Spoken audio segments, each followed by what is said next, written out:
Thank you, Sue, and thanks everybody for having me here tonight. As Sue mentioned, I'm Jon Oliphant. I've been the Planning and Development Director with the city now for, I guess, going on 4.5 years. I've really loved my time here. I think one of the reasons that brought my wife and I here, and now we have 2 young kids, is a lot of the things that probably appeal to a lot of you. With 2 young kids, we live near Harry LaHood Park, and during the summer months, we're there quite often with them. And we have a bike path nearby, so to be able to have those type of amenities so close to our house is certainly an appeal for a young family such as ours. Certainly one of the job-related aspects, and I'll kind of touch on this as I go along, very similar to the kind of the community that I grew up in. I'm originally from the northern suburbs of Chicago, and in that community that I grew up in, Mundelein, I don't know if any of you are familiar with that, but I lived about 10 minutes away from Interstate 94, which could take you to Milwaukee or Chicago in about 45 minutes.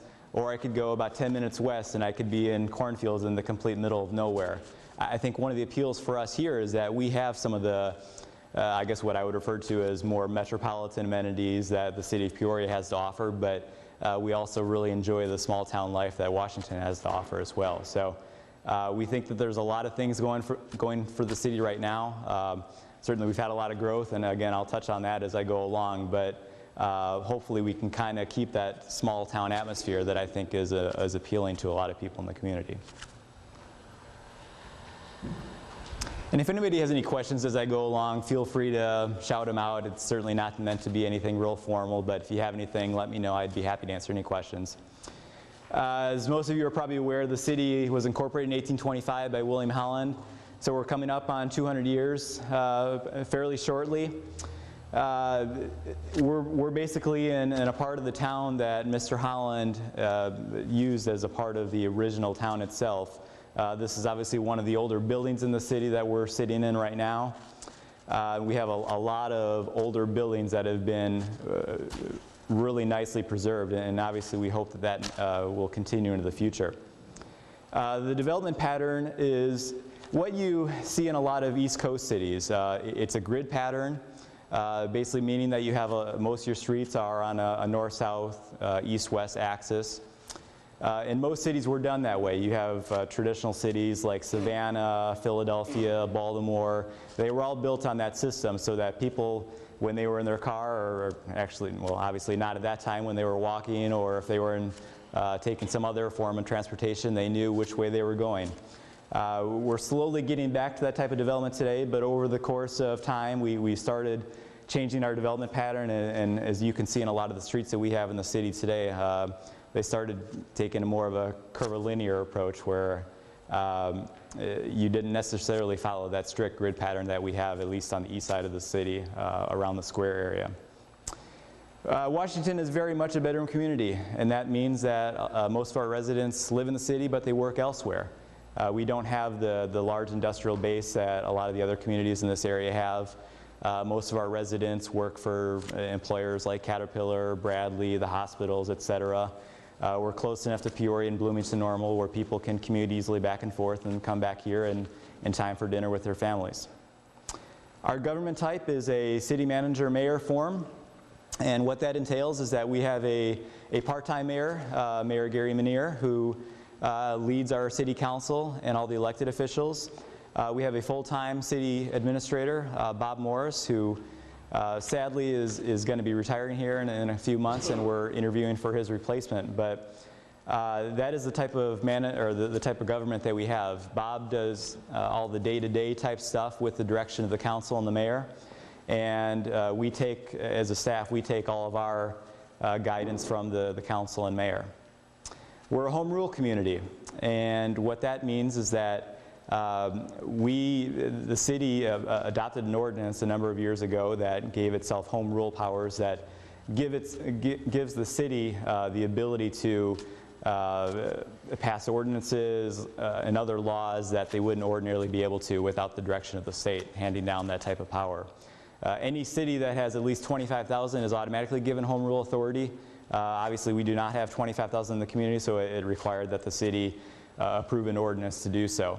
Home rule does give the city a nice benefit in that it does give us some flexibility in the types of powers that we have. Obviously, you try not to abuse it, but it certainly does come in handy in some of the policies that you try to set. This didn't come out real well on this slide, and I actually had a newer one that would be better to show, but I wanted to show this to just kind of show how the community spread over time. I think it's neat to really be able to tell how the growth has really boomed over the last 50 years or so. The blue shaded line in here, in the box near where we're at right now, that was about the original boundary back in 1825. Basically confined to just a few square blocks. It slowly expanded beyond that. The green line beyond that goes to 1873. And then not too much beyond that, the blue shaded line, that actually extends all the way to 1961. So really over the course of nearly 100 years, you can see how much the city spread in terms of growth. And really not a whole lot when you compare it to where our city boundaries are today.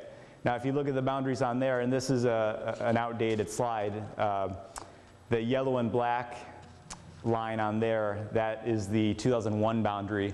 That's really close to where we're at today, so you can consider that for all intents and purposes the 2011 boundary. But you can see really over the course of about 50 years just how much growth we've had. And not only that, but the type of growth that we've had, the homes are significantly bigger, the lots are a lot bigger.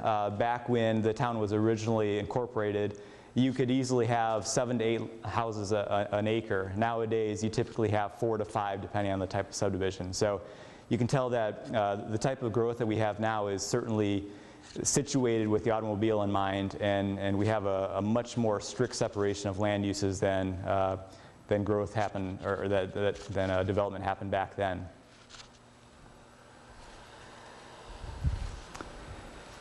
This one's kind of hard to see too. I apologize for that, but I wanted to be able to show our street network.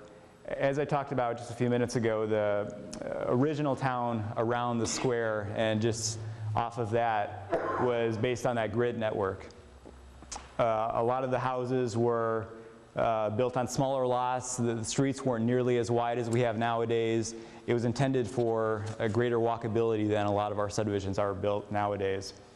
As you can see, the newer subdivisions that we've had, we've gone to that curvilinear type of pattern, certainly with some exceptions, but you see cul-de-sacs used more often now.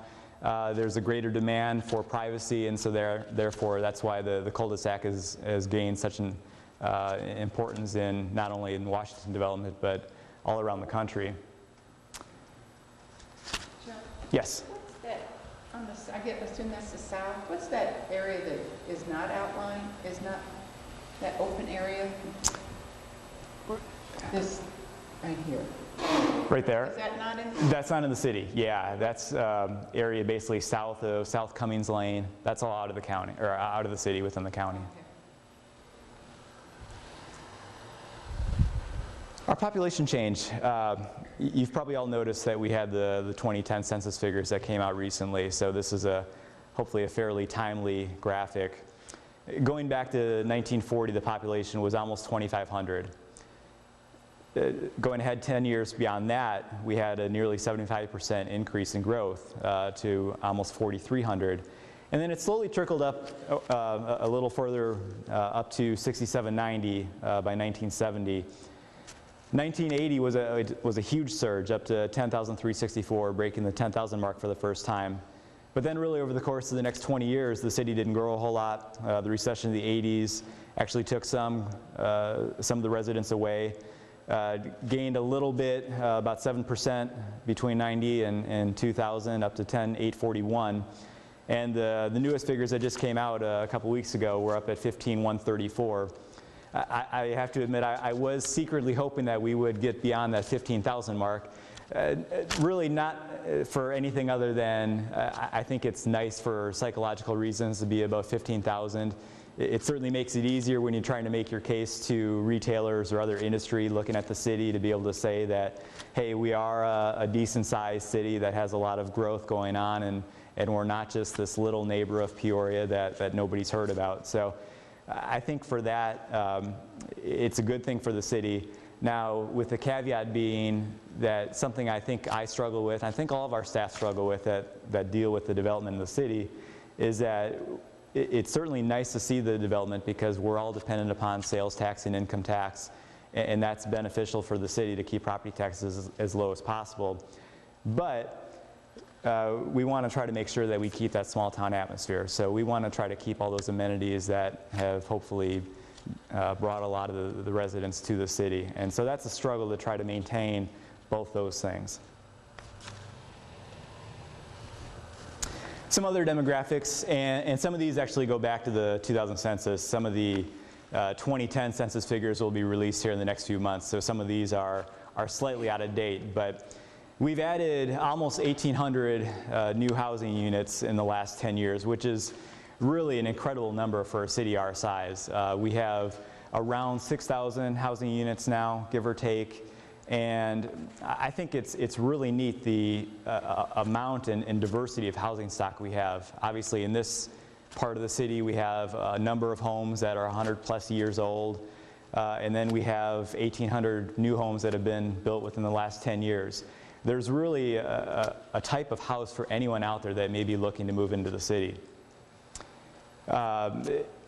I mentioned the plus 50-year-old housing stock. Almost a third of our homes in the city are 50 plus years old. There's certainly some problems that come with that. You get some older housing stock, and you have residents that struggle to maintain that, so that's always an ongoing thing. But as a city, we want to try our best to make sure that housing stock is preserved as much as possible, because once it reaches a point, obviously, of not being able to be rehabilitated, then you lose that and you can't replace it. So we want to try to make sure that we keep that as much as possible. And really one of the ways we've tried to do that is through our historic preservation ordinance and commission that we've formed within the last few years, and I'll touch upon that in just a little bit. Our educational attainment continues to go up, which is a good thing. Is basically commensurate with the median household income, which and this is a slightly old number, but it's going to be around 60,000, give or take, once the new numbers come out. We actually have one of the higher median household incomes in the area. We only have a few cities that are slightly above that. The educational attainment, 92% of our population has a high school degree or higher, and of that, 31% have a bachelor's degree or higher. Our growth, geography plays a big role in it. We don't have a river here, we don't have an interstate, so we're kind of constricted in some of the things that we can do. We don't have those type of amenities that East Peoria, and Pekin have. So that's really a large reason why we're such a bedroom community. We don't have some of those things that industry looks for. A lot of employers need to be located near an interstate highway or a river, or to have heavy rail access, and although we do have a railroad, it's not a real significant railroad in the whole scheme of the railroad operations in the country. I touched on transportation, residential. A lot of our growth has been to the north and a little bit to our west parts of the city. We certainly have parts of the city that are prime for infill growth, meaning that we have platted subdivisions that are ready to go, and it's just a matter of time before some of the other areas within the city start to fill out. Eventually, I think we're going to see some more growth in the future. Probably in the next few years, it's going to be a little slower. The economy's had an effect on all of us, and we certainly haven't been immune from it. So we're not predicting nearly the boom in growth that we've experienced over the last 10 years. I don't think that would be fair to think that we could keep a 40% increase in population each and every year. Commercial growth. We've had a Walmart Menards open up in the last 5 years. Some other smaller commercial has occurred, but by and large it's pretty much been contained to those. There are some outlots in those areas that I think will develop at some point. It's just a matter of when, and again, the economy has really had a huge impact on that. We don't have a huge industrial base here, again, for some of the reasons that I touched on. We really only have a few industrial zoned areas in the city. I think all the elected officials and staff realize that we need to kind of rely on what our bread and butter is, and hopefully we'll see more retail growth in the future, but we certainly don't want to close our eyes to any manufacturers that may want to locate here. But the trend overall, not only here but elsewhere, has been more light industrial, more office, warehousing type of uses. Any industrial growth isn't your typical smokestack type of industries that you may be used to in a lot of the manufacturing that's in the city of Peoria. It's really gotten to more of a cleaner type of use that relies on technology and truck transportation to really cut down the amount of time it takes to not only assemble and manufacture a product, but also to be able to ship it in a timely manner. Quality of life, really for a lot of the same reasons that my family is here. We have a lot of what I think are great quality of life amenities that attract people of all ages to the community.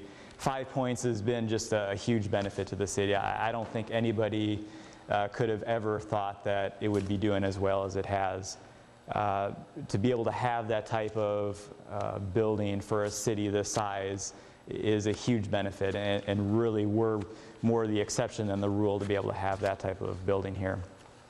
Parks and recreation, I think we have a really nice system of parks and recreational amenities. We have a recreation trail that we continue to try to increase. We're trying to connect as many of our subdivisions, parks, schools, other public amenities, try to tie them in as much as possible so that people have the ability to take advantages of alternative forms of transportation. I think we have a really quality school system here, although I'm sure if you ask anybody from any city, they would probably say the same thing. But I think one of the drawing points for anybody moving to the city is the 3 elementary schools that we have and the high school. We have a great square, as all of you are aware. We have a TIF district that helps fund some of the improvements that have gone on there over the last number of years. I think it's been a great economic development tool for the city. It's allowed numerous business owners to be able to improve the appearance of their buildings. And really, it's important for cities the size of ours to be able to have that type of tool to be able to allow the business community to improve their buildings and make it that type of appearance where people want to shop there in the face of competition from the Walmarts and Menards of the world. The dependence on the automobile, I kind of touched upon that. Certainly everything that we do nowadays in terms of development is driven by the automobile. Just the slide that I showed earlier, you can see the way that the city has expanded over the last 50 years, and it's really based on the auto. And that certainly doesn't figure to change in the future, but hopefully we can start doing some things that allow for alternative forms of transportation. But not only that, but hopefully, I don't want to say restrict, but reduce the dependence on that so people don't feel like they have to get in their car and drive a block or two just to get a gallon of milk at the store. We want to be able to hopefully incorporate some mixed uses to make it easier for people to not have to get in their car to make every trip.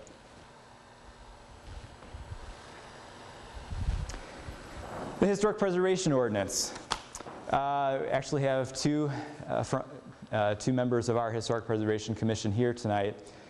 We adopted an ordinance back in late 2007, and we had a preference to obviously try to maintain and preserve some of the historic buildings that we have in the city, or at least those that were perceived to be historic. And really, I think when you look at something as historic and try to define it, you're looking at anything that's at least 50 plus years old. Now, that doesn't mean that every building that's 50 plus years old is historic, but that's typically the minimum criteria that we and others look at as kind of the general guideline for minimum acceptance as a historic landmark or as being a part of a historic district. When we adopted that ordinance in 2007, we looked at a number of different communities and what they had in their ordinances, and we were fortunate enough that there's a lot of communities that have historic preservation commissions out there and have ordinances in place, and we could kind of pick and choose what we thought would be the best points to be able to put within our ordinance. So once we ultimately adopted that in late '07, shortly thereafter we created a Historic Preservation Commission, which started meeting in 2008. And their charge is essentially to oversee the entire historic landmark and historic district process. There is a fairly easy process that one would have to go through in which to nominate and ultimately designate their property for historic landmark status. It's not meant to be overly intrusive, but it's meant to make sure that there are those checks and balances to make sure that whatever would be nominated and designated does in fact meet some of the criteria that we have in place for minimum acceptance. The current status of it, it's been a little slow, but I don't think it's anything that we didn't expect. Anytime you're putting something new into place, I think people have questions about it. I've gotten numerous questions from residents asking, well, how is that going to impact what I can do with my property? Will I be able to do some of the improvements that I want to do? And really, we tried to shape the ordinance so that people could, in fact, do just about anything they wanted to do. The ordinance only looks at the exterior of a building. So any types of improvements that a resident or business owner wanted to do to his or her building, all we care about is the exterior of the building. So as long as you can try to maintain the integrity of the building, really that's all we care about. We don't care as much about the materials, not to say that you could slap on aluminum siding onto a building and call that an original material, but really we're into more of the appearance of the building than the actual material itself. I think in the outlook in the future, we obviously have a number of buildings in the city that are obvious candidates for historic landmark and eventually historic district status. So I think as we start to get the ball rolling, we're going to start to see some more. We do have 2 historic landmarks that we've had in the city in the last 3 years that the Preservation Commission has been meeting. One is on South Market Street, Judy Wilkerson's house there, and the other is on North Elm, and that is, oh help me, Brent Gokin, thank you. His house, that was the most recent one, which was late last year. And again, I think we're going to see more. I get periodic calls from residents about it that are interested in it. And I think it's, as we go forth and people start learning that really what we have set up isn't we're not trying to tie anybody down in terms of what they can or can't do to their house. I think we'll see more and more nominations come through. At least that's my hope, and that's kind of my public service message for the night. If any of you know of any property owners that maybe have a house or a business that may meet some of the minimum criteria that we have in place, by all means, have them contact me or have them submit an application. We'd be happy to entertain that. Some of the opportunities and threats that we have with really all development, our existing trends I've kind of been over, so I won't really go into that anymore, but infrastructure is always something that all cities that have a significant amount of growth have to deal with. We have an aging infrastructure system. Obviously, you have water and sewer lines here that go back decades, and trying to keep that up to date as much as possible while also still being able to maintain the growth that we're seeing. It's really a balancing act, and it's something that all communities like ours struggle with. I will say that I think our city has done a fairly good job of making sure that we're not outgrowing the infrastructure needs that growth has put on the city. There's always areas where you can improve, but I think by and large we've done a really good job of making sure that our infrastructure is up to date as much as possible. Our new developments slash new urbanism, I kind of put this in there. I don't know if any of you are familiar with the term new urbanism, but it's kind of a misnomer of sorts. New urbanism is essentially the way developments were done way back when. Basically, this type of area that we're in right now, this is almost a new urbanist type of development. You had houses built on smaller lots. There wasn't an emphasis on the car. You had alleys. sidewalks on both sides of the street, reduced lane widths for cars. It was really built, mixed uses is a big thing too, and really wasn't built trying to separate uses like we have nowadays. Where you have a single family development here, and then you have your commercial over here, and you may have office type of uses over here. It's really intended to try to tie all that in together. And it's really my hope that we'll start to see that in the future a little bit more, at least. It doesn't work everywhere. There certainly is a use for a separation of uses, but I hope that in the future, and I think we're starting to see this in other areas of, not necessarily around here, but I think where this has become more popular in the more urban areas of the country, I think it's slowly starting to spread into more rural or smaller areas such as central Illinois. So I hope that we'll start to see developers that'll take an interest in that. I think we will, land prices and development demands for those type of developments that have had a new urbanist tie, those types of housing costs have really shot up because people want to be places where they have a chance to be able to walk places. The recreational demands, that's something that we always need to keep up on. Trying to make sure that we have enough parks and recreation space for a growing population. Typically the rule of thumb for any type of community is that you try to maintain at least 10 acres of park space for every 1,000 people that you have in population. And so when you gain nearly 4,000 in population over the course of 10 years, that tells you that you need an additional 40 acres of park space. And that's something that hopefully we'll be able to tie into all new developments. I think the park that my family lives near, Harry LaHood Park on Kingsbury, I think that's a huge benefit. And I hope that for every new subdivision that we'll have in the future, hopefully we'll be able to tie that type of smaller neighborhood level park into, because I think that people want to be located near a park, and they'll pay a small premium in which to do that. So hopefully we can do that in the future. Farmland preservation. Anytime when you have growth like we've had, you're gonna take some farmland up. I think what we want to be able to do is make sure that growth is put in areas that is most suitable for that type of growth. We don't want to see any residential developments in areas that are prime farm grounds. Now, that'll be a lot easier said than done as we start filling in some of the areas that are already earmarked for development in the city. But certainly that's a focus that not only the city has, but the county has, to make sure that we kind of push development to the areas that are most suitable for it.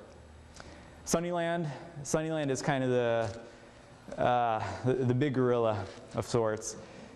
We entered into a redevelopment agreement with the prospective purchaser of the Sunnyland Plaza about a year or so ago, and for a few factors that kind of fell off, but we're fairly hopeful that the redevelopment of the plaza will occur. At least at this point, it looks like it's going to occur with the existing owners. We've been meeting with them to redevelop the plaza, and we're cautiously optimistic that we'll be able to get that redeveloped in the future.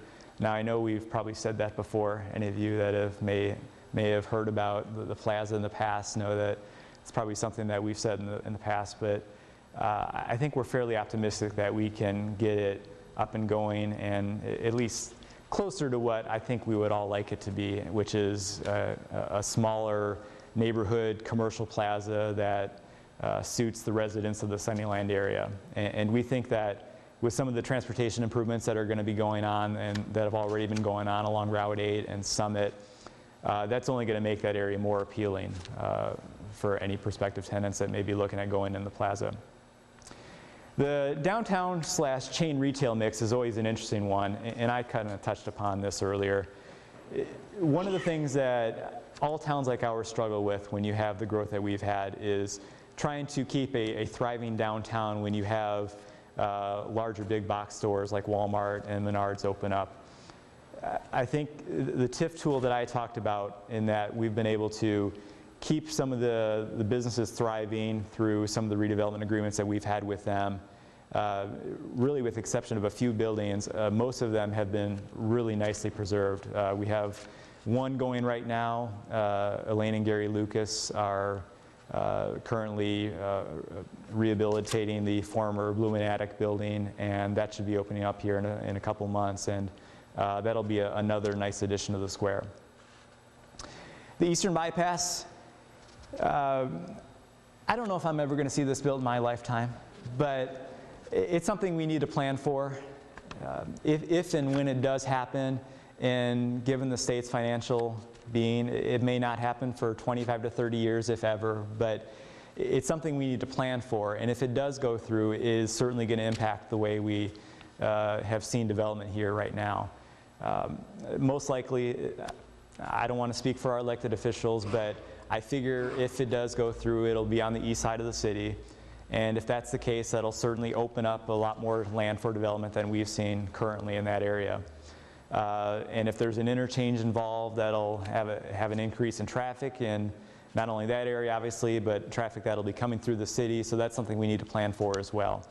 While it may seem like a long time, if it's going to be 25 to 30 years out, assuming the state can find the money to fund the construction for it, it is something we need to plan for now, because if it does go through, it'll certainly have a big impact on the city. The economy, really it's anybody's guess at this point. We are slowly starting to see some slow signs of recovery. The unemployment numbers, the GDP numbers, consumer spending, new home sales, all those are slowly starting to trickle up. But with that said, I think any time that any economist or anybody who follows this stuff real closely knows that we've had some of these signs now for a little while, and we're still slowly but surely surging. So I think we're cautiously optimistic that we've seen the worst of some of the downturn, but I don't think anybody really knows exactly when we're going to start seeing the type of surge that we did just a few years ago. And the last one I have on there is an aging population. We're into the point now where the baby boomer demographic is reaching retirement age, and that really changes the way we're kind of used to developments. We have a few assisted living facilities in the city now, and that's probably going to increase in the future. We're going to see housing that is geared toward an older demographic, and that kind of goes back to what I was talking about earlier.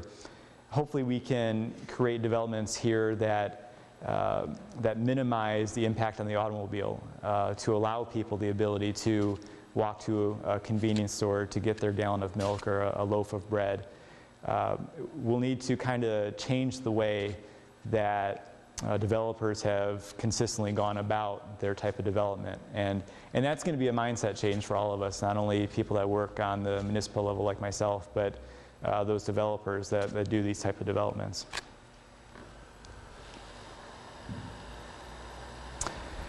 That's really all I have. I'd be happy to entertain any questions that any of you may have. Yes?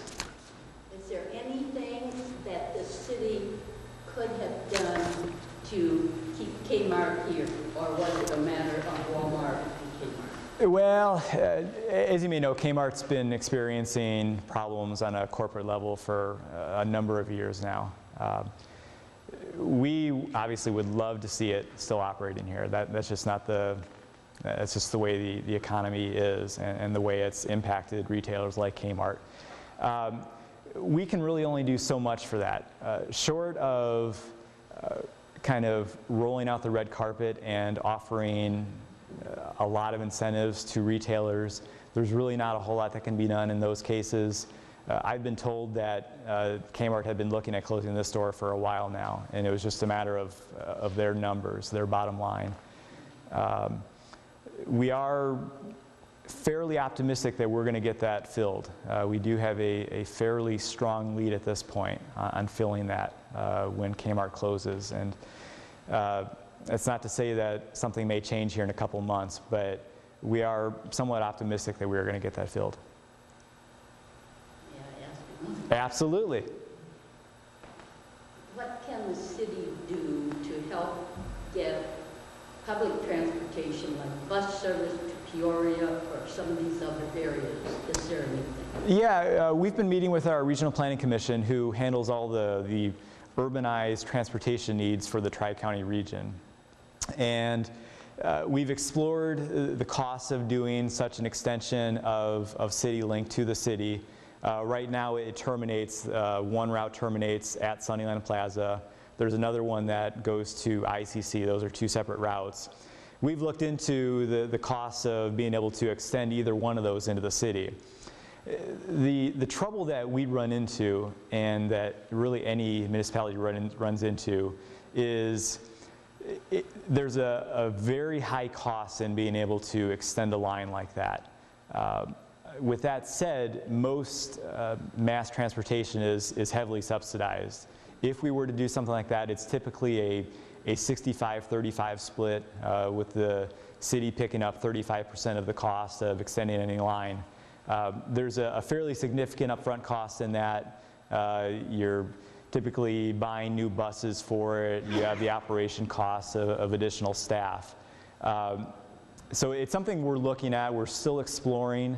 We're looking at not only that type of route, which would be a fixed service route, but also what is known as a demand response type of system, which would be really geared toward a set time or set demographic that may need that type of service for certain hours to go from one point to another. Say you need to go from your house to a doctor's appointment. That's also another type of service that we've looked at. And really we're still exploring everything, trying to see what all of our options are at this point. When we moved here in '69, there occasionally would be a bus that came through town and stopped at original around the square at Diamond Pharmacy. Okay. And we just kind of petered out, I guess. Yeah. Well, and to be honest with you, part of it too is that we're so reliant on our cars nowadays. I mean, most houses have 2 automobiles apiece, and really need to be able to prove that there's that type of system in order to warrant the type of expense that's going to be associated with it. I assume most of the industrial lots are from Cherry Tree north on Cummings? Yeah, there's maybe a half dozen lots along the west side of Cummings. Obviously, the former American Allied business is one of, well, probably the largest industrially zoned area that we have in the city. The one off Market Street? Yes, yes.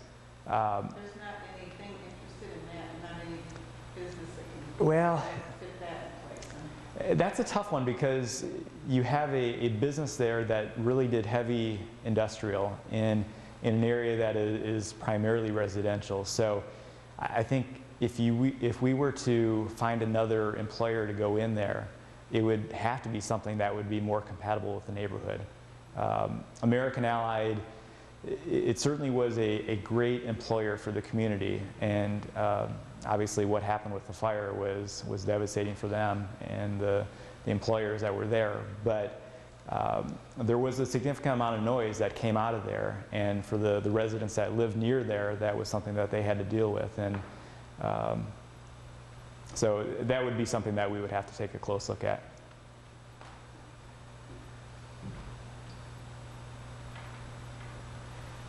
Question. Yes. It may be very petty. Who's responsible for the greeting sign on the east side of town that says Canton and it's fading? If you notice, it's such a terrible way to welcome people to Washington who come from the east heading west. Do you know what? I do, and I think that sign is actually outside of our city limits, so is not within our jurisdiction in terms of what we can enforce.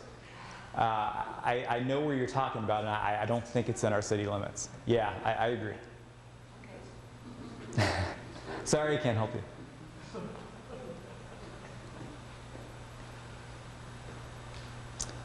Any others?